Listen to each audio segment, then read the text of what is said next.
Ndabasuhuje mbifuriza igitondo cyiza, ndabifuriza icyumweru cyiza, ndabifuriza weekend nziza, mwese abo tubana umunsi ku wundi kuri Nta Mikino Online TV, ndabifuriza amahoro y'Imana no kugubwa neza, mugire amahoro n'ubundi kuri microphone muri kumwe na Olivier nk'uko bisanzwe. Ndabifuriza rero ibihe byiza kandi ndabifuriza gukomeza kugubwa neza mu byo mukora byose no mu ngendo mufite, abari bujye mu materaniro atandukanye cyangwa mu misa, mwese ndabifuriza ibihe byiza.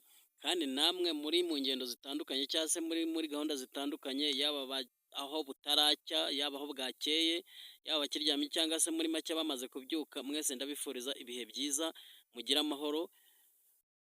Uyu munsi bibaye ngombwa ko ngaruka ku makuru ya Pi Network, kuko uyu munsi biragaragara neza kandi bimaze gufata indi ntera ko ariyo makuru yihutirwa, bibaye ngombwa ko nkoraho ikiganiro kubera byinshi bimaze gutangazwa cyangwa se mwabonye kuva ku munsi w'ejo. Ibyo ari byo byose ndabona ibintu bibaye ngombwa ko nakoraho inkuru, bitewe n'uko mbona harimo atansiyo nyinshi cyangwa se hari icyo twabwira abantu kugira ngo bitonde cyangwa se bitondere.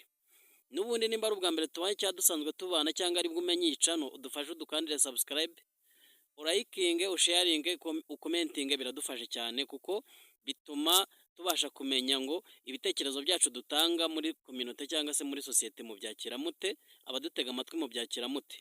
Mugire ibihe byiza rero. Bibaye ngombwa ko ngaruka kuri Pi Network. Pi Network muri make mu gihe bari kugenda bagira byinshi bashyira hanze, duhereye kuri update yabaye ku munsi w'ejo, mwarabibonye ko nyuma y'uko hasohotse application 20, ariko ayo application akaba yinjirwa mu buryo muri mainnet, ariko bikagaragara neza ko 100% nubwo yabashyizwe hanze ari application bavuze ngo ayo nubwo bayashyize hanze, buri muntu wese agerageze gukora attention, kiretse nimba ushaka gufata risk nibwo hajyaho kodaringa product, ariko niba uri umuntu ukwiye kwitonda uyizitondere. Ziriya 20 nubwo zashyizwe hanze, bizwi neza ko hari andi application akomakomeye y'amasoko cyangwa y'ama exchanger, iyo batigeze bashyira hanze kuko yujuje ibisabwa, babizi neza ko izo application baramutse zo bazishyize hanze ukajyaho kodaringa, baba bateje ikibazo ba nyira ama application kuko iyo yujuje ibisabwa 100%. Mwagiye muyabona mu bihe byatambutse, urugero nk'ama exchange atandukanye, yaba Binance, yaba Trust Wallet, yaba MetaMask, yaba Coinbase, yemwe yaba na za Amazon na Alibaba n'andi masoko akomakomeye, yaba for example dukurikije amakuru tuvana muri Sibe nayo DMD avuga ko bujuje ibisabwa, ariyo mpamvu ayo application atari kugaragara ku rutonde.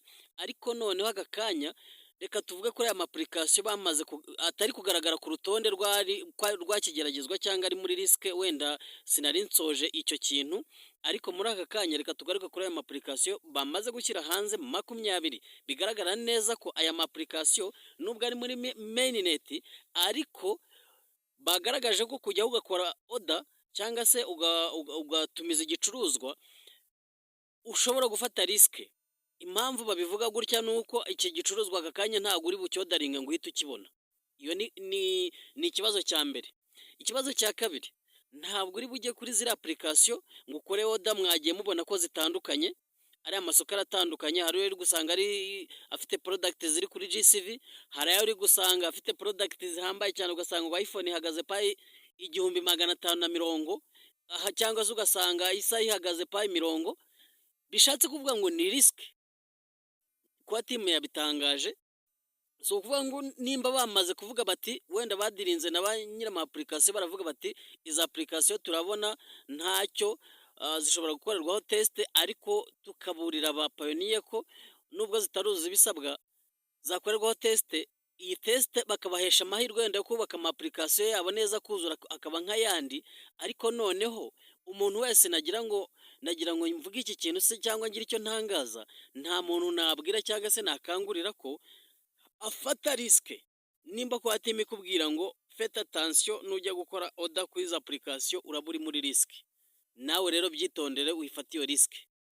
Twishyuhaguza igihe kiracyahari kandi ni gito yagisigaye, ariyo mpamvu mvuze ngo reka nkore ikiganiro kuri aya application 20 yinjijwe muri mainnet, hagiye havugwaho byinshi ngo ese aya niyo 20 yaburaga kugira ngo za zindi 100 zuzure, ese aya niyo application yashyizwe ku rutonde bwa mbere tuzacururizwamo. Reka dushyire ukuri hanze kandi dusobanurire ibintu mu buryo bugaragara kandi bufatika. Muri make kuba timu yari yatangaje ko ikeneye application 100 kugira ngo twinjire muri open mainnet, ariko kuri bo nibo bari bazi icyo bavuga, kuko 100 batangaza application 100 batangaje KYC, abantu babaye KYC byibuze miliyoni 15 n'ababaye migrated miliyoni 10. Ibyo byose mubona ko hagiye habamo impinduka. Uyu munsi abantu bamaze kuba KYC bari hafi muri miliyoni 20. Abantu bamaze gukorerwa migrated nabo bari hafi kuri miliyoni 10, ariko dukurikije ko umunsi ku wundi ibyo bikorwa biri kuba bazaniyongera. Anyway, hari n'igihe izo miliyoni zose zabaye KYC bazaba barazikoreye migration. Nacyo icyo kintu kirashoboka, nitwagitindaho, kuko nimba tutarinjira muri open network nk'uko kwa timu ibitangaza cyangwa ibigaragaza, bisobanuye iki? Bisobanuye ko kandi umunsi kundi bo bari gukora migration abantu abari muri tentative bazibavanamo, n'abandi bose babagenda bamigratingira bitewe nuko system yabo urutonde ubwo munsi abo baba bakoreye migration bagenda bababara.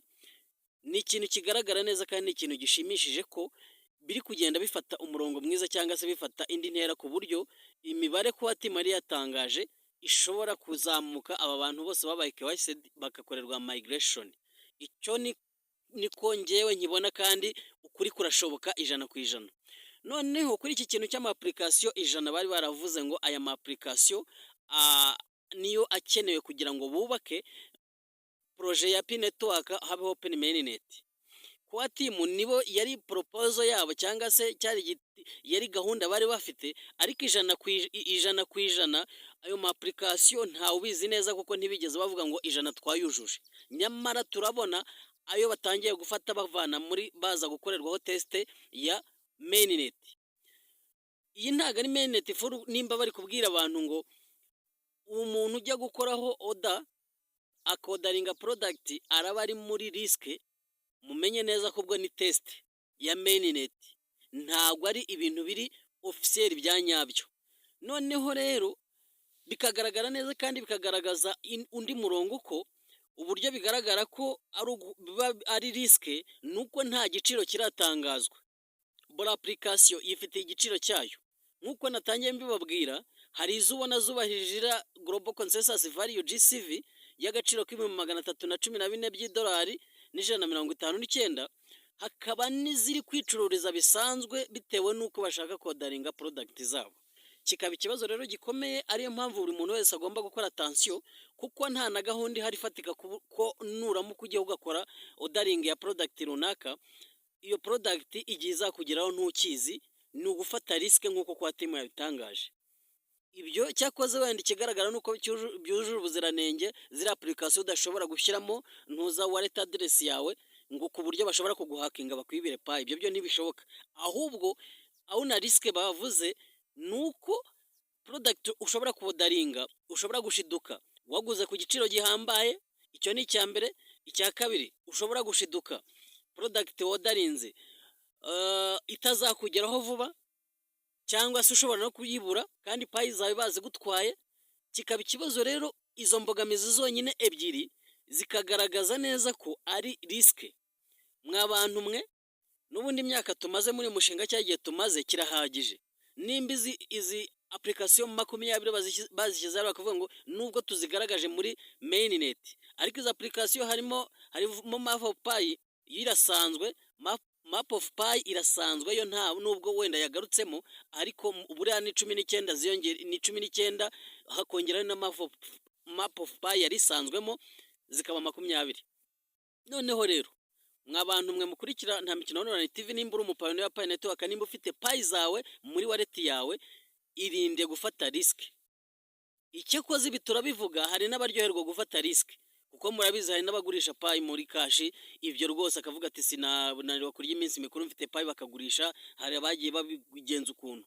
Nubwo uyu munsi bigaragara neza ko kwa timu hari ibintu iri kubaka cyangwa se ibintu byiza turi kwinjiramo imbere, kuko murabizi neza ko turindire kuzinjira muri open network cyangwa se open mainnet mu gihembwe cya mbere cy'umwaka hafi nk'uko byatangajwe 2025. ariyo mpamvu nimba turi gusoza 2025 hari ibintu byinshi kuba timu igomba gutangira gukomeza kugaragaza kugira ngo bagaragaze neza ko ya myiteguro irimbanyije, kuko ntago Penny Network ishobora kuzaba ari ibintu giturumbuka. Uko byagenda kose imishinga yubakiye kuri uyu mushinga wa Penny Network igomba kuba yaramaze gushyirwa mu bikorwa cyangwa se yaramaze kugaragara ko iri kuraninga. Ariyo mpamvu buri muntu wese asabwa gukora attention.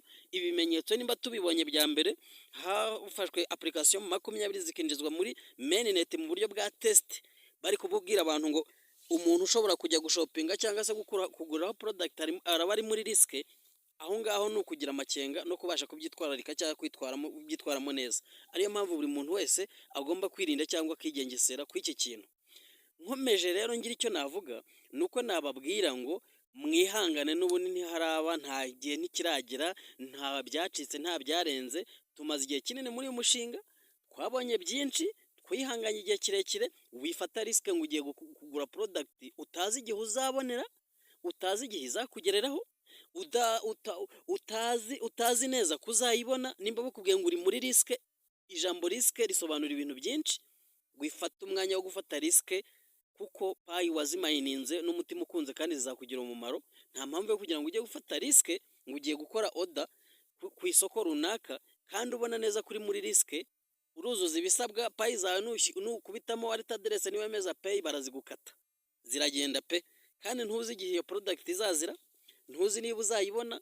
Icya kabiri, ntuzi neza ko wizeye ko ibyo ukoze byujuje ubuziranenge, kikaba ikibazo rero gikomeye kandi kitoroshye. Ariyo mpamvu nababwira ngo umuntu wese udukurikira kuri Nta Mikino Online TV agerageze kugira amakenga kandi abyitwaremo neza. Nimba ufite payi zawe muri available balance, rwose gerageza kuba karume kandi ugerageze kwitwararika ibintu byose, ugerageze kwiyoroshya, kuko harabura gato kugira ngo umushinga noneho twinjire neza muri external connection cyangwa se muri ari ma internal connection y'aya masoko bashyizemo, ibintu byose biri ku murongo kandi bitunganyije. Ariyo mpamvu nababwira ngo mugerageze kwitonda no kwitwararika. Nimba dusanzwe tubana cyangwa se nimba uri mushyashya, ukande kuri sub, urayikinga, usharinge, ukomentinge, biradufasha cyane. Ibindi mugire ibihe byiza n'icyumweru cyiza kandi Imana ibarinde.